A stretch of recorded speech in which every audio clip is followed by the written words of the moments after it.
بسم الله الحمد لله والصلاة والسلام على رسول الله سيد الأولين والآخرين محمد بن عبد الله أما بعد waxaan maanta u soconaa annagoo ah dhalinyaradii hiilka caasimada inaan halkan ku gudoonsiino xildhibaankii caasimada xildhibaan nacnac oo halkan ugu sidno shahaado sharaf oo ku mutaystay dayactirka caasimada oo ka dayactiray isagu isdiray oo aan cid dirtay aanu jirin damqashada oo ka damqaday wadooyinka iyo waxqabadka ballaaran isagoo ah xildhibaankii caasimada oo afarta degme Hargeisa tahayba mid walba taakula iyo tabaabulo wixii uu qaban karayo waxba kala harin ayaan doonaynaa inaan ku doonsiino bismillaahir rahmaanir rahiim allahumma salli ala sayyidina mawlana maxamed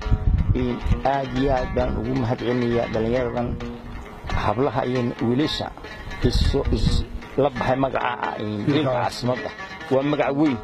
waxay weeyaan sanad walba ninkii uu hiliya caasimada ee wax ka qabta wax muuqda ka qabta ayaan sharaf ugu talagalay marka adeeray waxaan leeyahay aad u mahadsantiin ilaahay bayna ka abaalmarin doona waa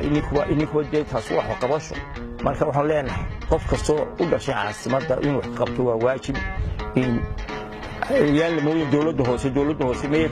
aad uga shaqeeyaa uu ka qabtaa iminka daamulka aragteen iyo jaygaba isaan ka soo qaadaa markaasaan ku fidiyaa wadooyinka ku fidiyaa markaan waxaan isku gargaaraa oo aan ku xoogsadaa inaan wadooyinka wax ka qabto markaan u sheego waxa walba soo siiyaa marka waxaan ka rajaynayaa xildhibaanada kale ama qofkii kasta ee caasimadda jooga inuu meeshii xun bay naga awdo waa caasimadeennii waa arkaysaan waxyaabo badan bay nagu filan adduun waxbayna ma siiyo xagga dagaal baan Soomaaliya naga furtay waxa weynaynu wax iska celnaa xaggana uga helnaa wadankeena iyo dhulkeena uga helnaa xaggana uga helnaa wadankeena uga helnaa inuu dawladeena iyo ciidankeena la shaqeynaa ciidankeena waxaynu guuleystaan oo leenahay insha Allah bismillaah karim gacan xaq inaga daran baa imanaysa oo ina haysa oo inugu soo maqan oo hadiyo gool inugu waraysa ilaahay waxaan ka baryaynaa inaynu dib iskaga celino oo halkay ka yimaadeen inaynu dhaafino ilaahay ka bariya marka mar labaad waxaan leeyahay waa mahadsantiin magac wanaagsan baa la baxdeen hiilka caasimada waa magac wanaagsan ayar ilaahay jazaaka Allah khayr baan leeyahay assalamu alaykum wa rahmatullahi bismillahir rahmaanir rahiim salatu wassalamu ala rasuulillah sallallahu alayhi wa sallam abaalmarintan ama bil sharaftan xildhibaanka siinayno noqon mayso bil sharaftii ugu dambeysay aan qof siino laakiin sida qorshaha dhalinyarta hiilka caasimada Hargeisa yahay sanad kastaba qofkii u qalma ama mutaystay caasimada Hargeisa bilicdeeda ka shaqeeya ayaan ugu garanaa xildhibaan nacna insha Allah wuxuu noqonayaa xildhibaankii ugu horeeyay ama shakhsigii ugu horeeyay ee magaalada Hargeisa gudaheega aan ugu garanno bil sharaftan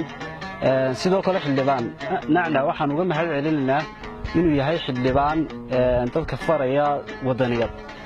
oo yani qofka bani'aadamka iyo hawlaan loo dirin ama aan cid mas'uuliyadeeda saarin inuu soo isku xilqaamo isagoo dareen wadaniyadeed leh sidaas awgeed xildhibaanku waa qofka aan u garanay inaan bilada maanta siino